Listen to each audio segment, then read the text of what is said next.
need to introduce some of the mechanisms that the eye operates under, because basically the eye has got some other mechanisms. The two mechanisms that you'll study about in grade 12 is a accommodation as well as a pupillary mechanism. Those are the two mechanisms, or those are the two things that the eye does, right? So the accommodation one, it's not the first time hearing the term accommodation, because I mentioned it at some point when we began with this whole thing. I told you guys that accommodation is basically the process whereby the lens changes its shape so that the eye can be able to focus on close objects, near objects, or can focus on distant objects, right? It's just that now we're going to look at brief details of how that happens. How does the eye end up being able to focus on distant objects and closer objects? So by definition, accommodation is the process in which the shape of the lens changes so that the eye can focus on near or distant objects. This definition, guys, is usually required in the biological terms. They're just going to give you such a definition, and then you're going to give one biological term, and it's going to be accommodation. So you guys must know this. Whenever you are looking at something that is closer and something that is far away, there is a difference in the shape of the lens. I mean, as I've already told you, that some other people cannot be able to see things that are far away, but they can see things that are closer. But some other people, they cannot be able to see things that are closer, but they can see things that are far away. So basically, it's all about accommodation. Accommodation is basically when the lens changes its shape so that the eye can be able to allow you to see objects that are closer and the objects that are distant. Okay, so we have got two scenarios. We have got a distant vision scenario as well as a near vision scenario. As the words already suggest, distant vision, it means that we are talking about an object that is far away. So when you are looking at an object that is far away, usually when we say distant vision, we are talking about 6 meters and above. 6 meters and above. So whenever I tell you that this is distant vision, that is 6 meters and above. All right. So we want to know what happens to your eye, what happens to your lens, particularly when you are looking at something that is at least 6 meters away from you, or when you are looking at an object that is far away from you. Okay. So we are going to start with this diagram of our eye. You guys already now know how to label the eye. I'm sure you guys can be able to see the suspensory ligaments there and all of that, right? So we're going to compare the near vision and the distant vision. Okay. So basically, guys, the suspensory ligaments are here. These are the suspensory ligaments. They're actually attached to the ciliary muscles. Don't think I mentioned that when we began the session, right? So basically, these suspensory ligaments, the ones that are holding the lens in position, they are connected to the ciliary muscles of the eye.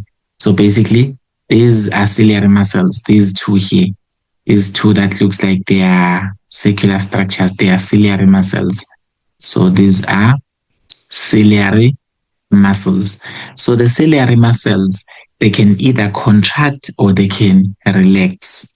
Okay, it depends on the scenario. So they can either contract or they can relax. But basically, we've got ciliary muscles. They are the ones that are actually having these suspensory ligaments, like the suspensory ligaments. I'm sure we can now see the eye, guys. We can now label it and say, these are the suspensory ligaments. These are the suspensory ligaments. They are the ones that are holding the lens in position, right? And then this is the lens.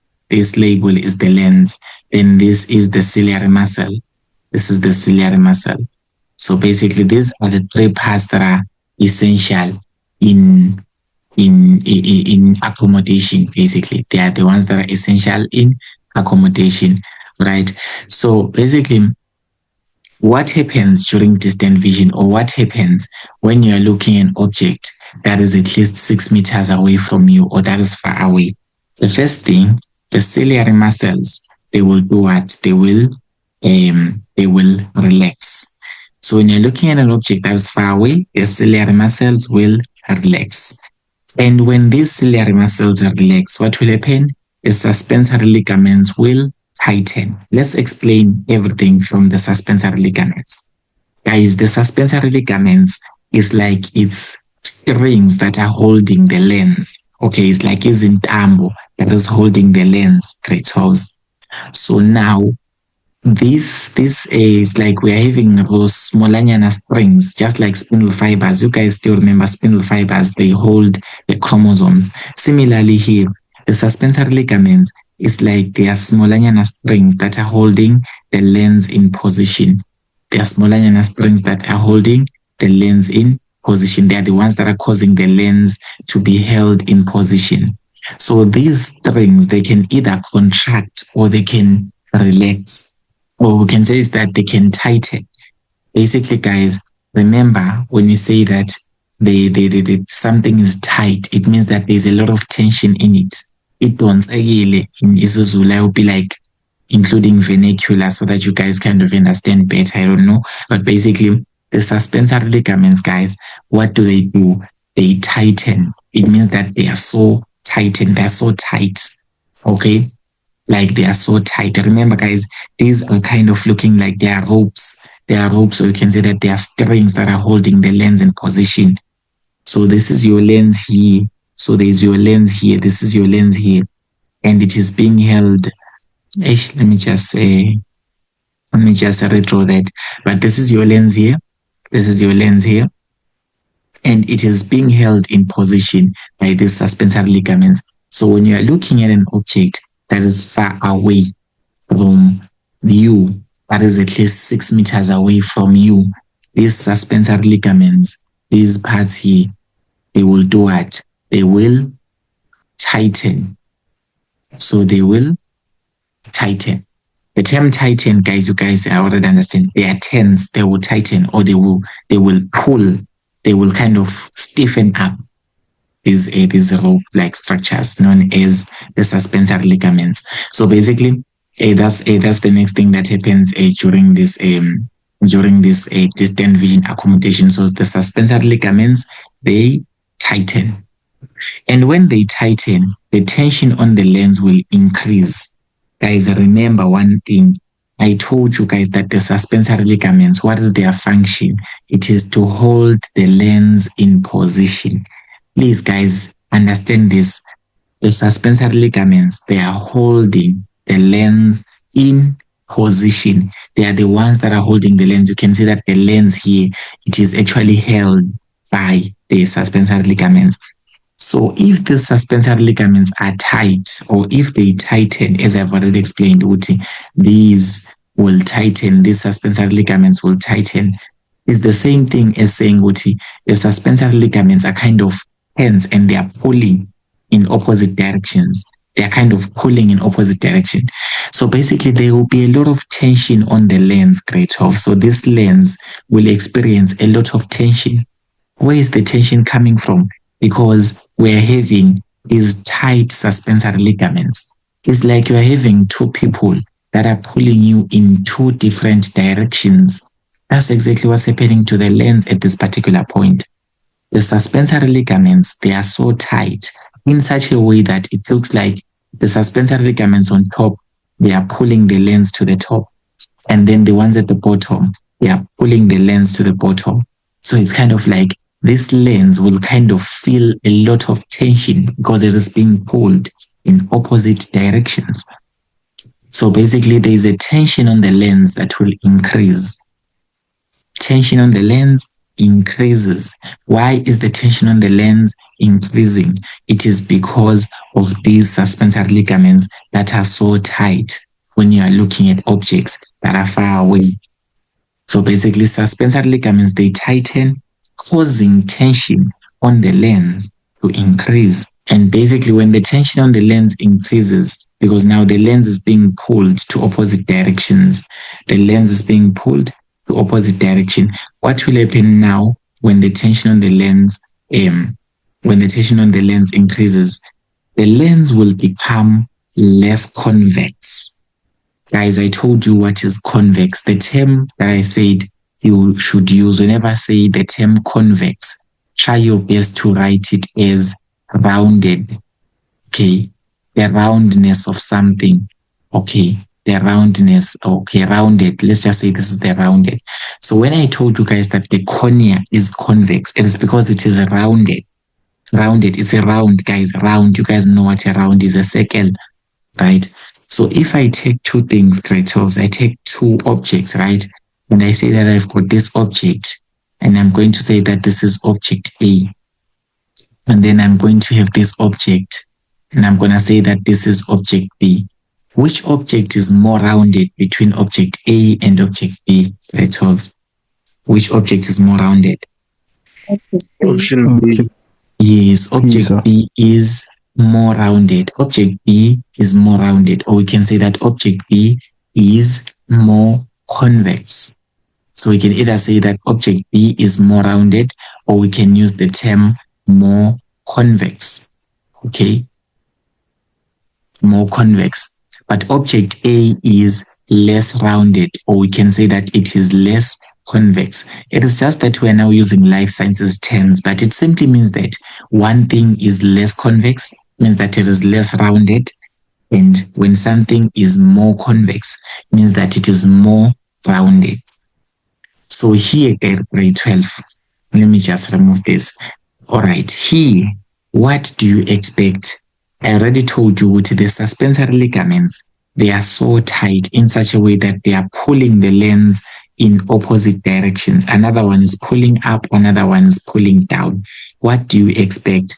Do you expect the lens to be more rounded or to be less rounded? If it's being pulled on both directions, do you expect it to stretch and become less convex, or to become more convex? What do you expect the lens to be when it is being pulled in opposite directions by these tight suspensory ligaments? Yes, it's expected to be less convex, guys. I mean, it's being pulled in opposite directions because these suspensory ligaments, as I've already explained to you guys, they are so tight. They are so tight and they are pulling in opposite directions. So the lens is experiencing a tension, a lot of tension, causing it to be less rounded. Sorry, sir. Yes, do you have it? Yes, no. Why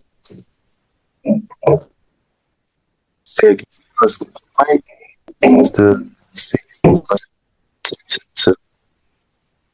I cannot hear you properly. why no. does the ciliary muscles relax while the suspensory stays at the house? And Okay. they supposed to be like going in the same like ways.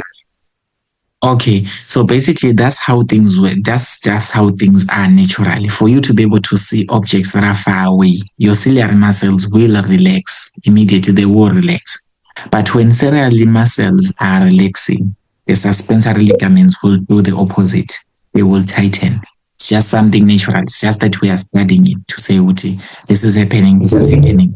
But you cannot really say Uti. But okay, we're gonna see Uti. Why does it happen per se? But in simple terms, the ciliary muscles, when they relax, the suspensory ligaments will tighten. And this happens when you're looking at an object that is far away. It's just something that happens naturally. But we'll get to the root cause, why. Okay? So yeah, as I was saying, grade 12, basically your lens will become less rounded. It will become less convex. It will become less circular because basically it is being pulled into opposite directions. So as it is being pulled to opposite directions, it will become less rounded, less convex. That's why we say that here, our lens during distant vision, it becomes less convex. And when the lens is less convex, I want to hear from you guys. Do you think that there will be more light or there will be less light that is entering into the eye? Let's just say now the lens. Okay. Let's just say here is the lens. Yeah, here is the lens. It is now less rounded. Do you think? Okay, it's fine. Let me not ask anything. It's fine. Let me just introduce this point to get there later. So when the lens is now less convex. It means that the light rays are refracted less. Because guys, I already told you the function of the lens, it is to refract light rays. The function of the lens, it is to bend the light rays because the lens is biconvex. The shape of the lens is biconvex, which allows it to refract light rays. So if your lens, it is now less convex, or your lens, it is less rounded, it means that it will not be able to bend so many light rays because it is less rounded, right? Remember, guys, that we say that the cornea, at first we said that the cornea, it is rounded, it is convex. That's why it refracts light rays. That is why it bends the light rays. It is because the cornea is rounded, the cornea is convex. But now we are saying now your lens is less convex. It is not that much rounded. That is why it is not refracting too many light rays. Yes and no. The word for refracted, is there not like another meaning for refracted? Like just bending simply means that the light rays are bending. Oh, okay, so thanks. Yes. The light rays are bending, but try to avoid using the word bending. Use the term refraction, as we've already discussed, the refraction. Okay, so no, I just wanted to understand what does refraction mean. It simply means that the light rays are bending when they're entering into the eye. Okay. So when the light rays are entering into the eye, they bend so that they can be able to enter into the eye. Are we still on the same page, Kratos? Yes, sir. Yes. Yes. Okay. Yeah. Okay. So yeah, that's the thing. So light rays are refracted less, and then that's it, guys. You've already explained the whole thing of distant vision, right? So basically, whenever you are seeing objects that are far away, your ciliary muscles will relax. The suspensory ligaments, they will tighten up. And as they tighten up, it means that the lens will experience more tension. And then when the lens is experiencing more tension because it is being pulled from opposite sides, then the lens will become less convex, or it will become less rounded. And if the lens is less rounded, it means that it cannot be able to bend so many light rays. It cannot be able to refract light rays that much because it is not that much round anyway. It is kind of looking like a flat surface or something. But basically, it will refract less light rays. Okay, less light rays are refracted, or we can just say that the light rays are refracted less because it is less convex, right? So remember, guys, the function of the lens is to refract light rays. So if the lens is not that much convex, it means that there won't be so many light rays that will be refracted as well. Okay. So in the near vision, guys, we're just going to take the same points. We're just going to say the opposite, all right? So when you're looking at the objects that are closer, or whenever you're looking at objects that is closer to you, we're talking about something that is less than what? Less than 6 meters. So less than 6 meters away from you. For example, when you are reading a book, or when you are looking at the phone, right now you are looking at your phone or at a laptop or whatever screen that you are looking at, but basically it's an object that is closer to you. It is not that much far away from you. So it means that your eye will be accommodated for near vision. It means that your eye will be able to see something that is close, because accommodation is all about seeing something distant and seeing something that is close. All right. So when something is closer to you, for example, when you are reading a book, grade 12, your eye will be accommodated for near vision. Your eye will be able to see things closer to it. So now the first thing that will happen there is the opposite. The ciliary muscles, they will contract. So ciliary muscles will contract. So these are your ciliary muscles, as you guys already know. The ciliary muscles are basically found there at the choroid, the ciliary muscles, they will contract. And when the ciliary muscles contract, the suspensory ligaments will do the opposite. They will slacken. So guys, the term slacken is just the opposite of tighten. Okay. Remember guys, I told you that in the distant vision accommodation, the suspensory ligaments, they were tightening, they were becoming tight. And they were kind of pulling the lens, ripping the lens apart, something like that. But for near vision is the opposite. For near vision, your suspensory ligaments, they are not really pulling in opposite sides. They are not really that much tight. They are loose. You can see that they are loose if you can look at them. These suspensory ligaments, these things that looks like they are strings. They are so loose. They are so loose. They are not so much tight. So we say that here our suspensory ligaments, they are slacken. They have slackened. Use the term slacken. So slacken is just the opposite of tighten. So we are actually doing the opposite thing.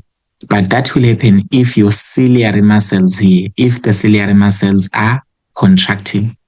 So the ciliary muscles will contract first, causing the suspensory ligaments to slacken. Or they cause the suspensory ligaments to become just loose. Yes, no, what is the question? Yes, I wanted to ask if you can say like the relax. You can say the relax, or it's compulsory to use slacken. Use the term slacken or something that has to do with loosening up, something around those lines. It's not really relaxing. What relaxes is the muscles, right? The ciliary muscles, they relax. The ciliary muscles, they contract. That is acceptable to say. The muscles, they can relax and they can contract. But when it comes to a suspensory ligament, try your best to use the term tighten and opposite is slacken, or you can say that they loosen up. Is that clear now? Yes, sir. Yes, sir. Okay. Yeah, obviously, guys, it means that there won't be that much tension on the lens, right? So the tension on the lens will decrease. That's obvious, guys. Now your suspensory ligaments, as I've already told you, they are so loose. They are so loose. They are not really tight. They are so loose. So basically, your lens is free. The lens is not experiencing a lot of tension because it is not being ripped apart like the first scenario that we did with distant vision. So the tension on the lens decreases. And when the tension on the lens decreases, what do we expect, ladies and gentlemen? Do we expect our lens to be less convex or to be more convex when there's not that much tension on it? More convex. Yeah, obviously more convex because the lens is free to expand in this case. The lens is free to expand because there's nothing hindering it. There's nothing pulling it apart. So it will just become more rounded. It will just expand to become more convex. So the lens will become more convex. And obviously, if it is more convex, we know that it will refract more light rays. Or we can say that more light rays will be refracted or more light rays will be bended so that you can be able to see an object that is closer to you. So the light rays are refracted more. So whenever you are told to explain this accommodation mechanism, accommodation is just that process whereby the shape of the lens is changing. Now you can see that it changes, right? The lens can become less convex. The lens can become more convex. Okay, depending on how far the object that you are looking at is. So if the object is far away from you, the lens will become less convex. But you should explain how does the lens end up becoming like that. If the object is closer to you, the lens will become more convex. But you should explain how does the lens end up becoming more convex. Yes, Sam. So they are going to be specific with Bafuna for what you described for distance vision or near vision. Yes, they will be specific. Usually they will give you the numbers. They will say that maybe they will give you a scenario where say an object is 6 meters away from your eyes. Normal, you are looking at an object that is 6 meters away. Explain how your eye is accommodated to see that object. Kind of get that, yeah. Explain how the eyes are accommodated to see the object. And then when you explain to them. You explain a distant vision because they say it's 6 meters plus, right? But if they say that an object is 2 meters, 2 meters away from your eye, you already know that is near vision. So you should mind also the distance, the actual absolute distance, which is the 6 meters there. Are we clear, Kratos? Yes, sir. Yes. So that is accommodation for you guys. Nothing much about it. So this is another mechanism known as the pupillary mechanism. So the pupillary mechanism of the eye, basically, too much bright light can be able to damage your eye. Therefore, the pupillary mechanism will be solving that. So guys, you need to know that if there is too much light entering your eye, too much bright light, it can be able to damage your eyes. Other people, they can get their eyes damaged just by too much bright light. All right. So basically, your eye has got a mechanism to protect itself. Protect itself from what? Protect itself from too much bright light, because your eye does not want to receive too much bright light. It has got a mechanism to protect itself. Whenever you're explaining the pupillary mechanisms, usually the diagrams that they will give you the front view of the eye. This is the front view of the eye. So you already know that they're going to be explaining pupillary mechanism. But usually for accommodation, they will use the side view of the eye, this side view that you are seeing here. You will know that they are explaining a accommodation. Okay.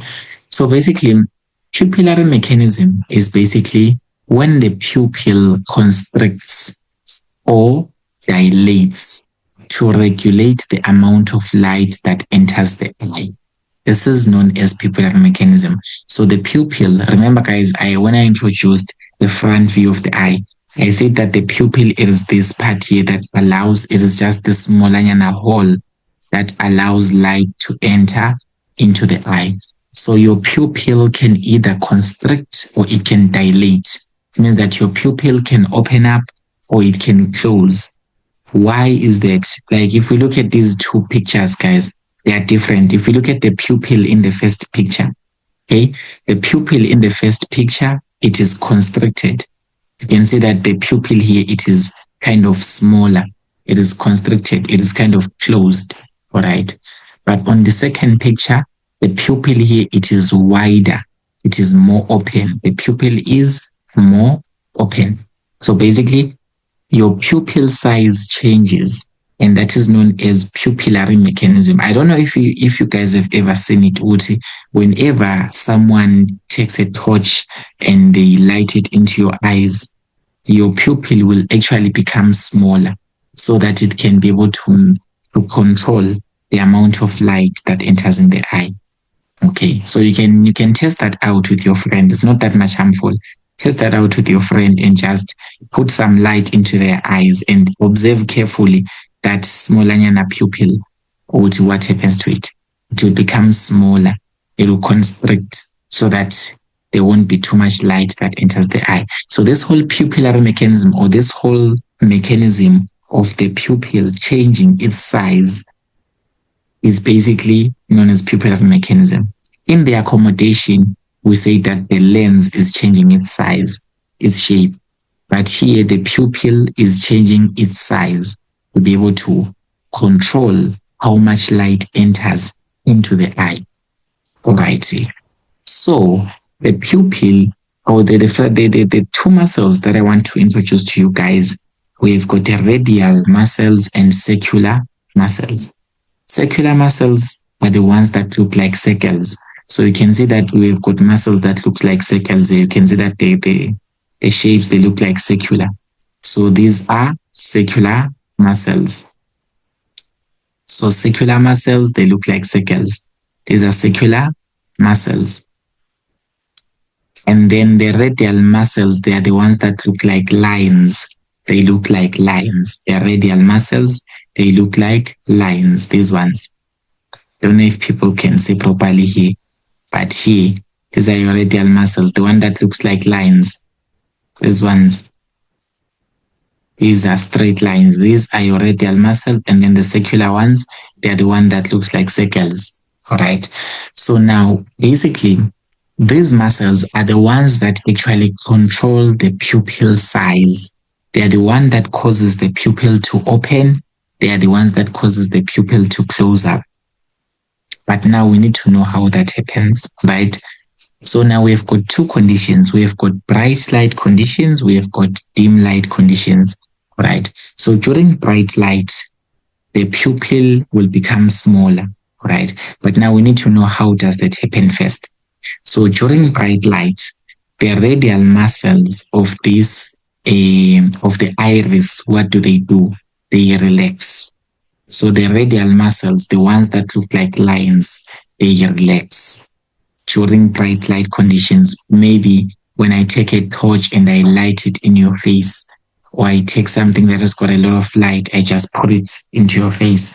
Basically, the radial muscles of the iris, they will start relaxing. And as the radial muscles are relaxing, the circular muscles will do the opposite. They will contract. So circular muscles, the ones that look like circles, they will contract. All right. And okay, is there any question? Yeah, we'll say Nombozo say. So say Yes, you can raise. This is a question. I'm just asking. So yeah, you can always raise your hand, sorry. so that's it kind of easier. Okay, so yeah, say bengifuna say like during the day njengoba uthi bright lights iyashintsha, dim lights iyashintsha during the day, so shuthi ilona ipupil iba like when there's the sun, ngiyabuza le iba smaller, during the night iyashintsha iba like wider mhlambe. Yes, exactly that's what happens. Yes, that's what happens. So during the day your pupil is smaller, during the night your pupil is wider. But it's hard to see that because the pupil, it is just a smallanyana, that blackness, smallanyana dot inside your eye. Remember the iris, it is the one that is the colored part of your eye, the one that looks black. But if you look deep inside, you're gonna see a smallanyana round like shape. That is the pupil. If you observe it during the day, it's going to be smaller. If you observe it during the night, it's going to be wider. Just like cats. A cat, guys, the eyes of a cat, during the day, a cat has got thin eyes, but during the night, the cat has got round eyes. It's basically the pupillary mechanism that is happening there. Does that make sense, Noko? Yes, sir. Yeah. So guys, during bright light conditions, the radial muscles of the iris will relax while the circular muscles will contract, and then the pupil will constrict. So the pupil will become smaller. Basically, make sure the circular muscles, they are contracting. Remember, guys, the pupil is kind of like a circle, right? It's kind of like a circle, Ranjan. So if your circular muscles, if these circular muscles, they are contracting, it means that they are becoming tighter and they are actually causing this pupil space to be closed or to become smaller and smaller. We say that they are causing the pupil to be constricted. Because the circular muscles, guys, the circular muscles are the ones that are making up the pupil, by the way. Because the pupil is like a round, guys. If you take a look at it carefully, the pupil is just round like the circular muscles. So if the circular muscles are stiffening up and they are contracting, they cause this round shape to become smaller. So the pupil constricts. And then if the pupil constricts, and remember guys, I told you that the pupil's function is to let the light to enter into their eyes. So basically there will be less light that is entering into your eyes because now your pupil has done what? Has constricted, has become smaller. So less light is allowed to enter the eyes. And now your eyes are protected. That is why during the day you have got smaller pupil. But during the night, the pupil is wider. So during the dim light conditions, we are just going to oppose the conditions, guys. It's now easier to just oppose and say that on the other side, during the dim light conditions, let's just say it's at night, the radial muscles will contract, but the circular muscles will relax. So it means that now your circular muscles, they are not really that much tight. Your circular muscles, they're now going to be relaxed. These are relaxed circular muscles. And as they are relaxed like this, they are opening here in between, which is the pupil. It becomes wider or it becomes more open because the circular muscles are relaxing, right? The circular muscles are the ones that are making up the pupil. They are the ones that are making up that round shape. So they will just relax and then the pupil will open up or it will dilate and then more light will be able to enter the eye. So when it's dark, we need more light to enter your eye. But when when it's bright, we need to control that light. We need less light to enter the eye so that your eye will not be damaged. So that is known as pupillary mechanism. Hey Lapo, I know that you've been enjoying this wonderful video and most likely you've been enjoying watching this handsome face in front of you, but sorry ladies, I'm taken. I just here to tell you that Educate is on the road to 100,000 subscribers by the end of 2025.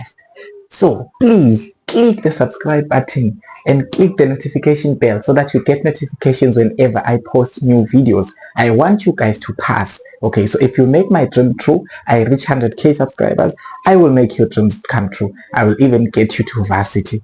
I will get you with 7 distinctions. Yes. So now let us look at the conditions of the human eye. Remember guys, there are certain disorders or there are certain malfunctionalities that often happen. I've already explained to you how the eye is supposed to function. I've already explained to you the mechanisms that the eye is supposed to be able to carry out, right? Such as accommodation and pupillary mechanism. I've already explained to you stuff like that. Now, let's look at the conditions of the human eye. Let's just say maybe your human eye has got certain disorders. What possible disorders can we think of? Let me remind you of one thing first of all. Let me remind you that when you are looking at something that is closer, I've already explained to you guys accommodation, or would say accommodation simply means that the lens is changing its shape so that it can be able to focus on objects that are closer or objects that are distant from one another. So I'm going to ask you, grade 12, Suguti, the first eye that I have here and the second eye that I have here, which one is for near vision? Which one is for distant vision? Eye number 1, eye number 2. Explain which one is for near vision, which one is for distant vision. Yes, Sam? For the near vision, sir, it's number 1 because of elementary ligaments are lacking, like our contractile, and also the lens, it's not convex. Less convex. It's not. Number 1 is not. Is it less convex compared to number 2? Which one is less convex? Number 2, sir. Oh, number 2. Okay. Yes. So number 1, it must be near vision. All right. So this must be near vision. I'm just reminding you guys of what we just did. Accommodation for near vision. All right.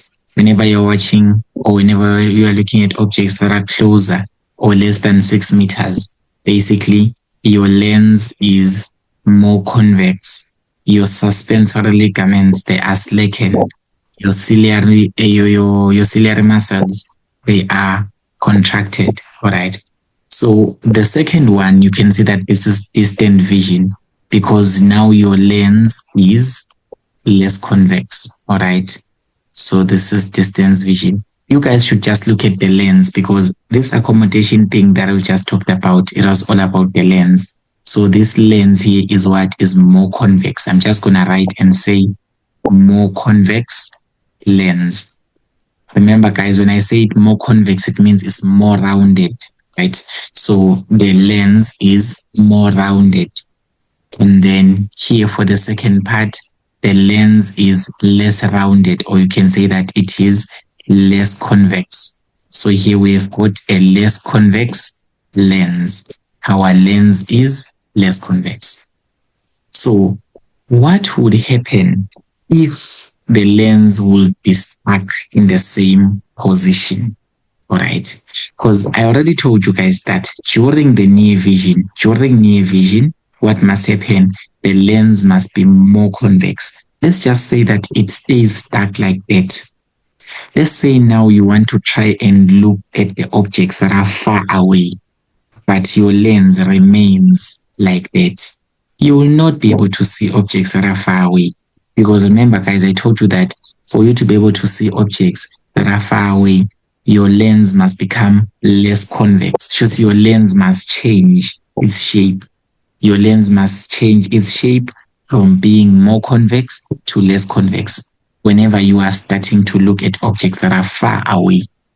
So what if you try to look at objects that are far away, but your lens does not want to change its shape?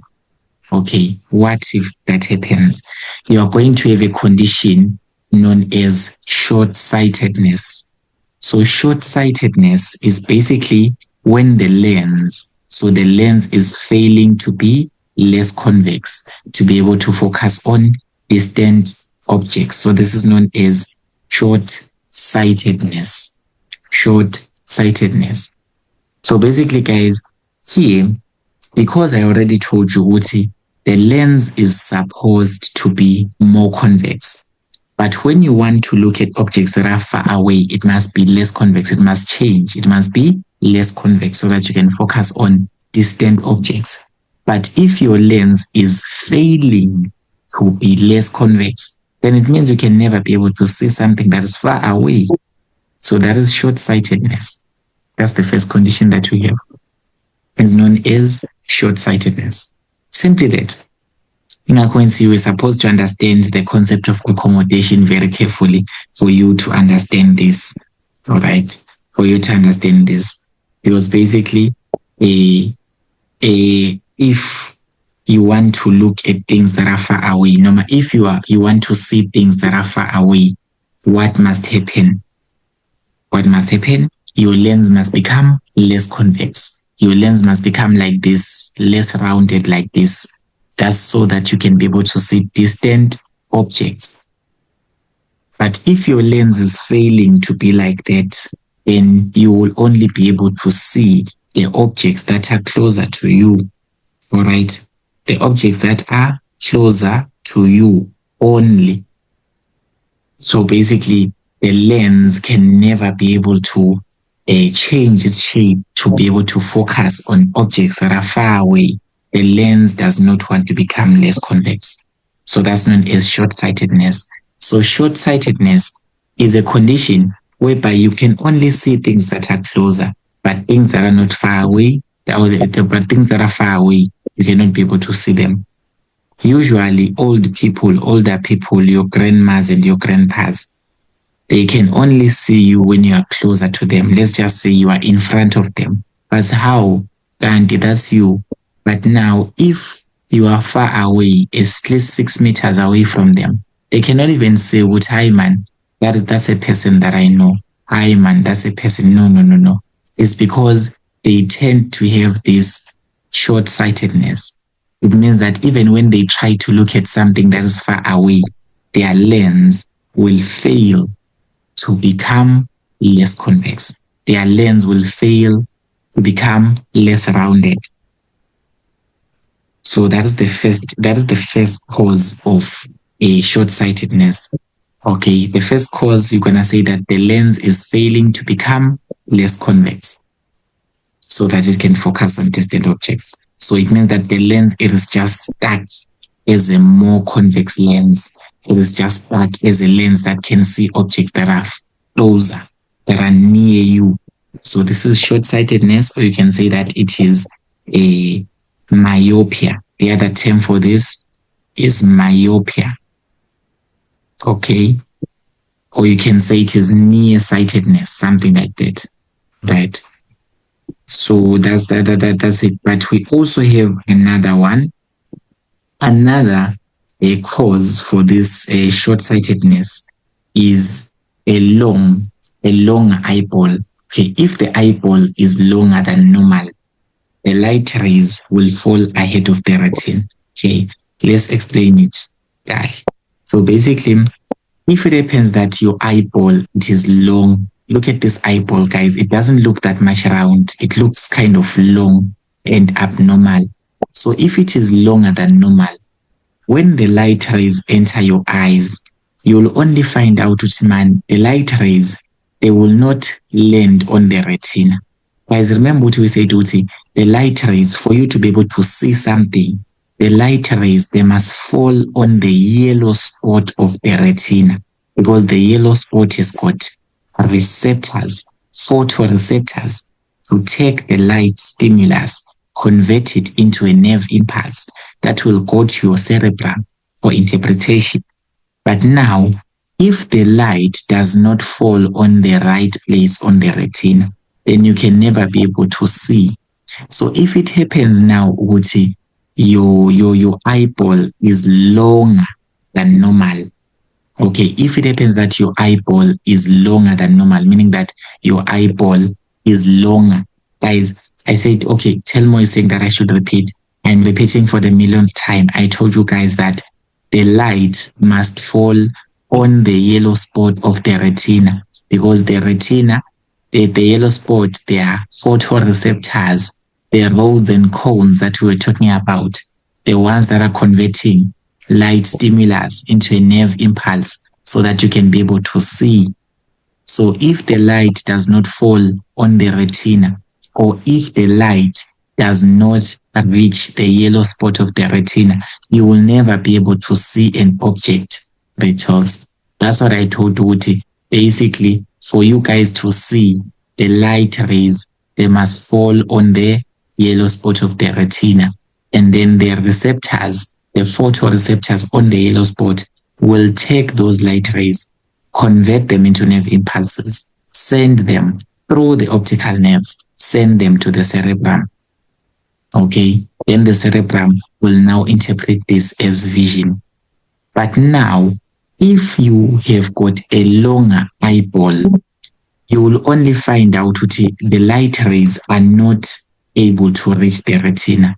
Maybe the light rays, let's just say that these are the light rays. Hey, I don't know how to draw clearly here, but let's just say these are the light rays. Let's just say these are your light rays. They are doing something like this. These are your light rays. And then you only find out that your light rays are not falling on the retina. Okay? Usually they like making diagrams like these ones.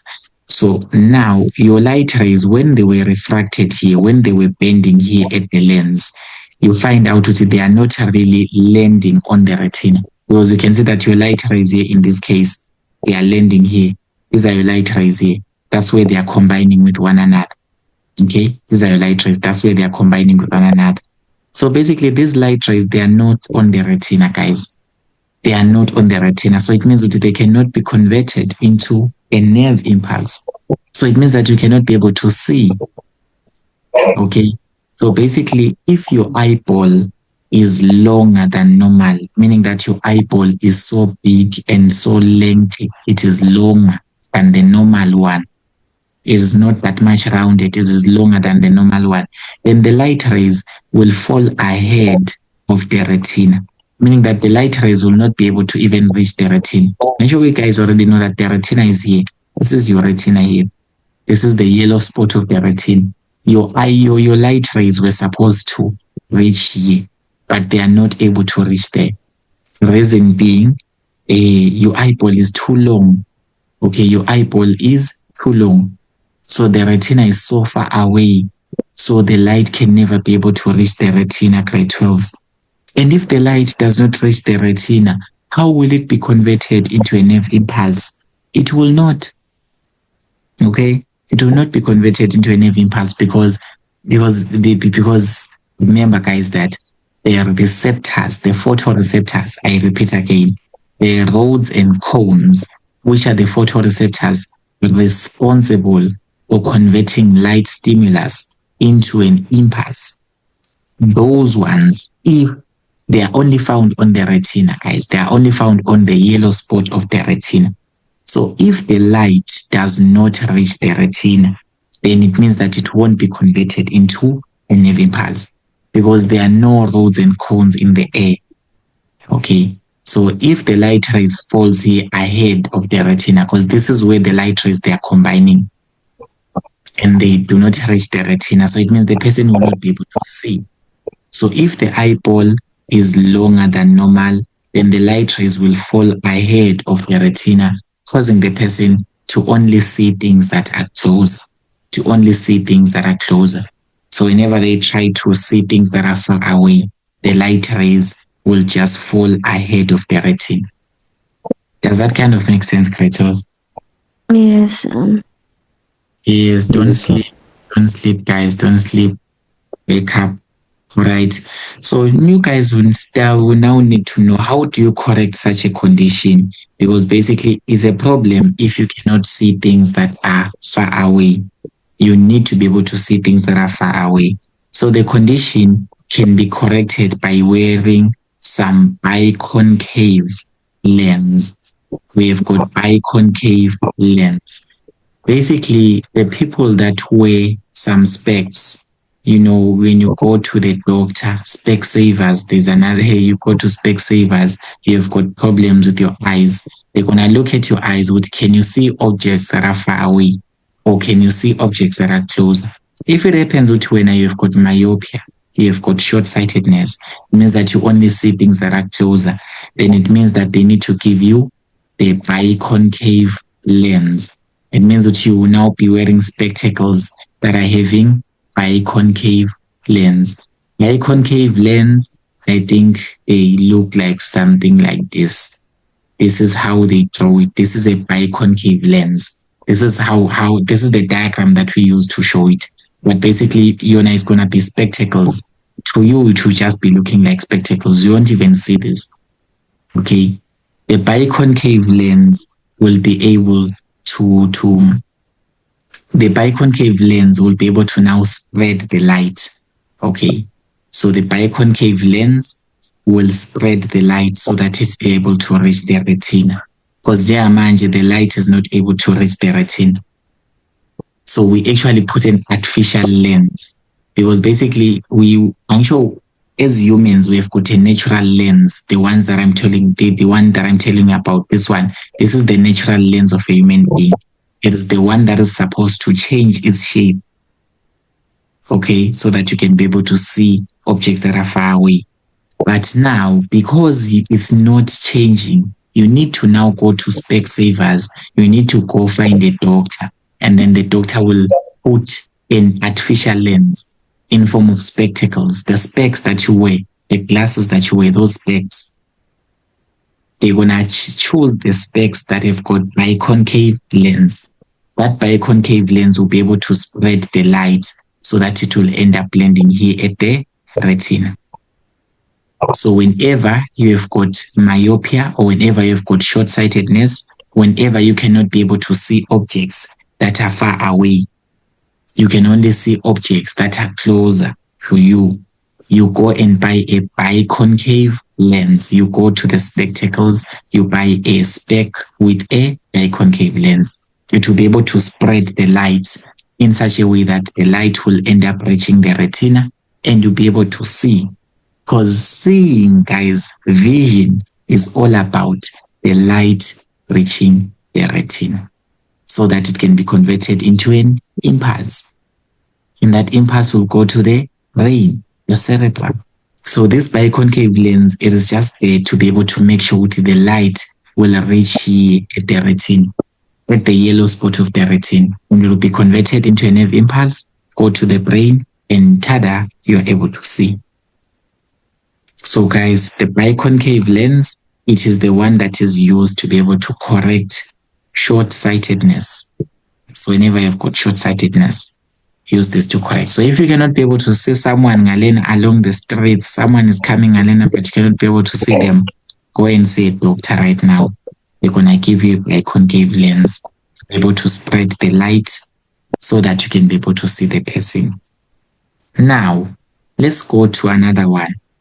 Now, guys, I told you that during distance vision, your lens is supposed to be less convex. I already told you that the lens is supposed to be less convex. This is during distance vision. Whenever you are looking at things that are far away from you, whenever you are looking at things that are distant from you, that is the things that are at least 6 meters ahead of you, your lens must be less convex, or it must be less rounded, okay, so that it can refract light rays, less refraction of light rays. That's what I explained with accommodation, just refreshing your mind.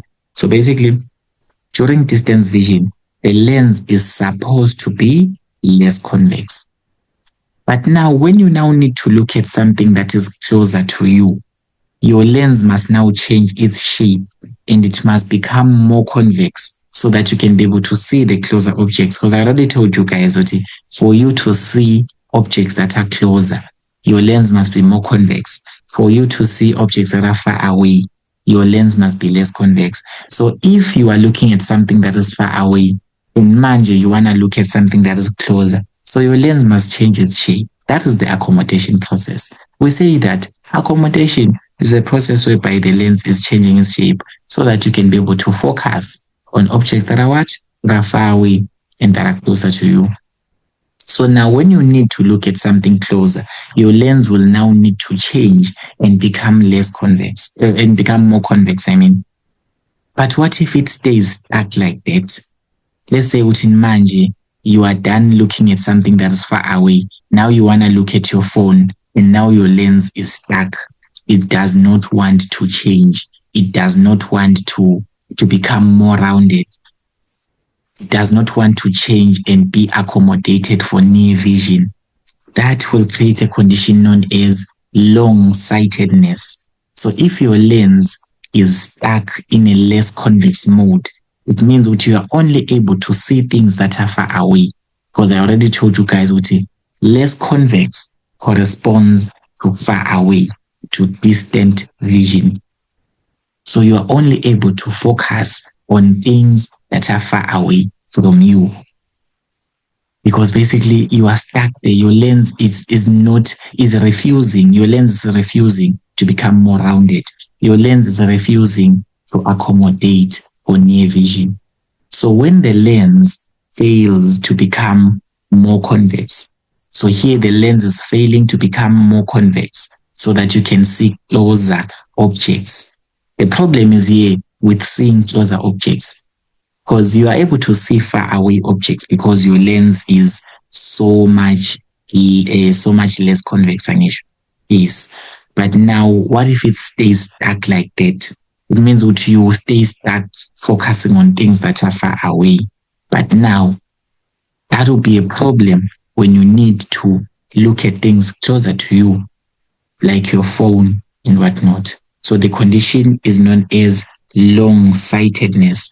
Long-sightedness is the opposite of short-sightedness. You are able to focus on things that are far away, but not the ones that are closer. So the other name for long-sightedness is hyperopia. Remember, we said short-sightedness is myopia. Long-sightedness is hyperopia. Hey, this thing, but hyperopia, or you can say a hypermetropia, but it's fine like this. It's known as long-sightedness. So you can only see things that are far away. So that's the cause. The first thing is the cause, the lens is failing, or the lens is stuck on being in a less convex mode. Most probably is the problem with the suspensory ligaments. The suspensory ligaments, maybe they do not want to loosen up. Okay, because they must loosen up. I'm sure the suspensory ligaments, guys, you still remember I was explaining accommodation just now. The suspensory ligaments, they must slacken, they must loosen up so that the lens will become more convex and you are able to see things that are closed. But now, because you have got long-sightedness, maybe your suspensory ligaments will just stay tight. And now your lens will never be able to become more convex. So you cannot be able to see things that are closer. That's long-sightedness. So another thing that can cause that, it is when the eyeball is too short. So when the eyeball is shorter than normal, meaning that your eyeball, it is way smaller. So the round part of your eye, which is your eyeball, it is way smaller. It is not so big. It is way smaller than normal. It is way smaller than normal. So this means with the light rays, they are falling behind the retina. So when the light rays are being refracted, when the light rays here reaches the lens, when they are being refracted, your light rays are being refracted like this. I'm sure they are bending. This is the bending that we're talking about, guys. This is the bending. And then the light rays, they combine here behind the retina. Let's just see where they combine. They combine here. Don't know if you guys can see here. These are the light rays. And then they combine here at the back of the retina or behind the retina. So the light rays, they are moving and then they combine ngalen at the back of the retina. Will this person be able to see, guys? Let's say now the light rays are combining at the back of the retina. No, they won't be able to see, because I told you guys, for someone to see, what must happen? The light rays must fall on the yellow spot of the retina where there are photoreceptors, the rods and the cones responsible for converting the light stimulus into a nerve impulse, which will go for interpretation at the cerebrum. So basically here, if your eyeball is too short, it means that the light will just pass the retina because it's too short an issue. So the light will just pass the retina. It will not fall on the retina. It will pass the retina and it will only combine here. The light rays will only combine here. So the image is not created on the retina at all. So in other words, I'm trying to say here, you cannot be able to see here. Remember, in short-sightedness, the light rays are falling ahead of the retina because the eyeball is too long. But in long-sightedness, the light rays are falling behind. They are falling behind the retina because the eyeball is too short, just the opposite of each other. So this person cannot be able to see things that are close. And we need to be able to correct that. To be able to correct that, we will need another lens. Okay, we'll need another lens. We're talking about spectacles, by the way. You just go to Specsavers, go and buy some specs there. You will need some specs. Those specs, what must they do? They must actually reduce this light to come back to the retina because the light is falling behind the retina, guys. The light is falling behind the retina. So we need the light to come back to the retina. Okay, we need the light rays to come back and fall at the retina. So we need something that will converge the light. We use the term converge. So we need a lens that will converge the light so that it falls exactly on the retina because it is falling far away from the retina. The light is falling far away here, grade 12s. So we need a lens that will converge the light to fall exactly on the retina at this time. And that's when we bring the biconvex lens. So we need a biconvex lens like this. This is a biconvex lens. Looks like this. This is the shape. So the biconvex lens, when you wear it in your spectacles, it will be able to converge the light rays. So, okay, there will be questions whereby they will ask you, Wuti, how do these specs work, Noma? Or explain how a biconcave lens is able to fix this condition. Let's just go back to the short-sightedness. How actually we say that the biconcave lens is fixing this is fixing the condition. The biconcave lens, it diverges the light. This is how it does the work. So the biconcave lens, it diverges the light. It diverges the light rays so that they can fall on the retina. Because the light rays, they are falling ahead of the retina here, far away from the retina. Normal, they are combining here far away from the retina. So basically, the biconcave lens will actually diverge them, or the biconcave lens will spread these light rays so that they fall exactly at the retina. But now a biconvex lens, because here for long-sightedness, the light rays, they are falling behind the retina. Like they are falling here away from the retina, behind the retina. So a biconvex lens, it will be converging the light, or it will be actually causing the light to reduce and come back here at the retina. So we say converging, we use the term converges the light. So the biconvex lens, the one that is used for long-sightedness, the biconvex lens, it does what? It converges the light so that it falls on the retina. So we use the term diverges and converges to explain this. I think I have said a mouthful, guys, on this, but I'm sure you guys understand from accommodation. Please, guys, study accommodation more so that you understand this, right? So yeah. Another condition that we have is astigmatism. Nothing much about it. Basically, the curvature of the cornea is uneven. So basically, if it happens that your cornea is not curved in the right manner, then basically you are going to have distorted images, meaning that you are not going to be able to see clearly. Okay. So basically your cornea, you will find out that your cornea is, I'm sure this is a normal cornea. This one is a normal one. It's a normal rounded cornea. You will only find out when your cornea is something like this. Your cornea is something like this. This is abnormal curvature. Okay. Or you can say that the curvature of the cornea is uneven. The cornea is not rounded in the right manner. The cornea is supposed to look like this, perfectly rounded. But if it has got problems, basically, you have got astigmatism. So the curvature of the cornea is uneven, resulting in distorted images, meaning that you will not be able to see clearly because the light rays will just be scattered. You don't need to know too much details about this one besides saying the curvature of the cornea is not even, or you can say that the cornea is abnormal. The shape of the cornea is abnormal. And how do you correct that disorder? You wear contact lenses. You just go to Specsavers again. You wear contact lenses. Or you can go for a laser surgery. A laser surgery, they will be able to help your cornea to become normal or to become rounded in a correct manner. Astigmatism, those are the only two things that I will say about it. There's nothing much more to it. All right, at least for grade 12 learners. Then this one is cataracts. I'm sure people know cataracts. Cataracts are clouded eyes. Basically, when your eyes have got cloud like a lens, when your lens is becoming cloudy. Let's just say that.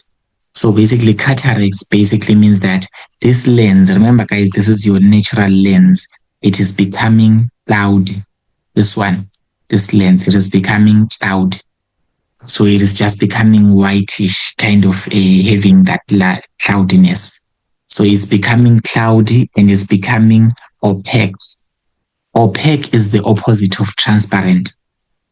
When you say that something is opaque, it simply means that it does not allow light to pass through. But when you say that something is transparent, it means that light can pass through. Just take an example of a wall and glass. Those two are different. Glass, you are able to see through glass. You are able to see the next person through glass. But if there is a wall between you, you are not able to see each other. It's because the wall is opaque. The wall is not transparent. All right. So basically, if your lens is becoming cloudy and is becoming opaque, you are having cataracts. So basically, is no longer transparent, guys. The lens is supposed to be transparent. That's what I told you when I introduced. I said the lens is supposed to be a transparent structure, but it's no longer transparent. It's no longer a transparent structure because now it's developing this cloudiness in it. So it's now opaque, not transparent. And I told you guys that the lens, it must allow the light to pass through because it's transparent. But if it's no longer transparent, it means that it will prevent the light from reaching the retina. It will prevent the light from reaching the retina. this will cause what? It will cause blurred vision. So even if the light rays are trying to enter, because your lens is not transparent, because your lens is clouded, basically those light rays, they will just, only few light rays will be able to enter. And you have blurry images, you won't be able to see clearly because of this cloudiness that is preventing light from entering. And to be able to correct this disorder of cataracts, you can go have a surgery whereby the lens can be removed and be replaced with a synthetic lens. Because basically, this lens, the natural lens of a human being, can be removed. You can put a synthetic one, the one that is made in the labs, a synthesized, a synthetic lens. So with that in mind, I would like to say, let's close our eyes and pray. Sithi Baba wethu namandla wonke, siyabonga uNkulunkulu ukusigcina Baba, siyabonga uNkulunkulu nokusibonisa indlela Baba kuyonke esiyenzayo, siyabonga uNkulunkulu nokusikhanyisela Baba, nokukhanyisela umfundi nomfundo khona Baba kule cross night namhlanje Baba. Njengoba sonke sesolala uNkulunkulu, sesolungisela Baba indlela zakusasa Nkosi, cela Nkosi ube nathi Baba, usigcine uNkulunkulu imphefumulo yethu Baba, susapho ubumnyama lethu ukhanya ngakho Nkosi. Yonke into abayifunde uNkulunkulu bayifunde Baba, namhla bephathe naphakade. Amen. Amen. Amen. Amen.